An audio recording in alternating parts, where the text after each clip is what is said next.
Welcome back to our conversation with the senior senator from Massachusetts, Elizabeth Warren. Senator, last week, the Senate passed the annual National Defense Authorization Act by a wide margin. You, however, were a no vote.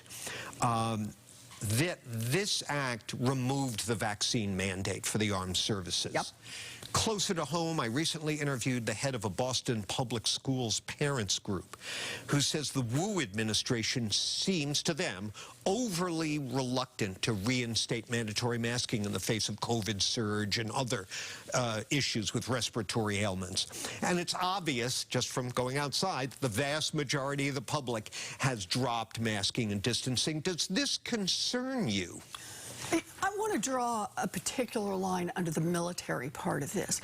You know, all three of my brothers were in the military, and I don't think we ever had a family reunion where they didn't talk about how many vaccinations they had gotten and for diseases that they couldn't even pronounce, they couldn't even remember.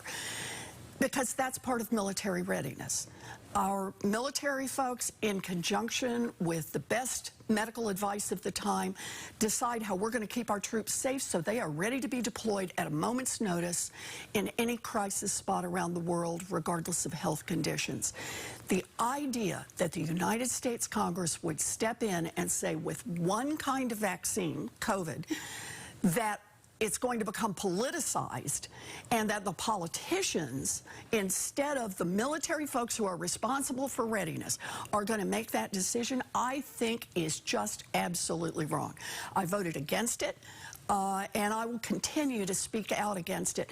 I get it. People have strong feelings both ways. They have strong feelings about wearing masks and whatever, but we're talking about our military and talking about being ready to go any place around the world. What about this broader issue of the abandonment of these mitigation measures and of politicians who were staunchly advocating just a year ago mandates and vaccine passports? Governor Baker, Mayor Wu, all of a sudden apparently saying no mas. You know, I disagree with how you characterize this.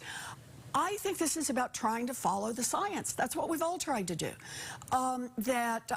Mayors and governors and senators, we are not at the CDC. We are not the people who are epidemiologists.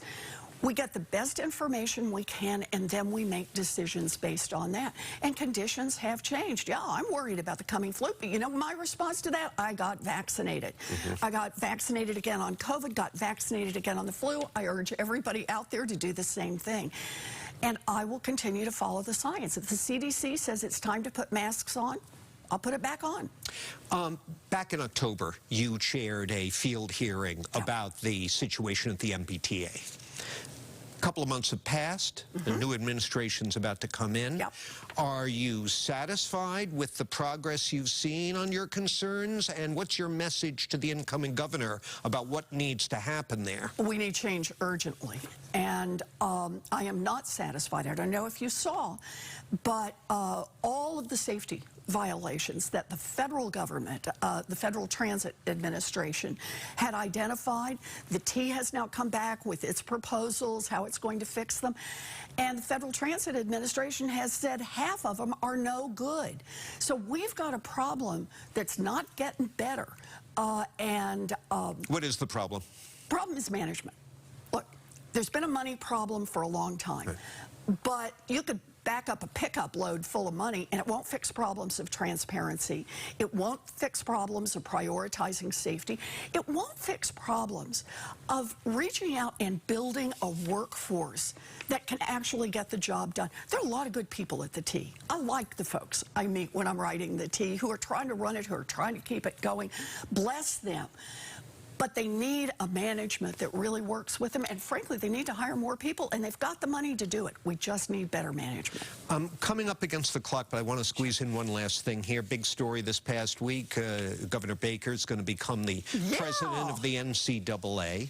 Can he expect any help from the Senate in general and you in particular when it comes to the NCAA's push for new rules governing the movements and marketing of student athletes?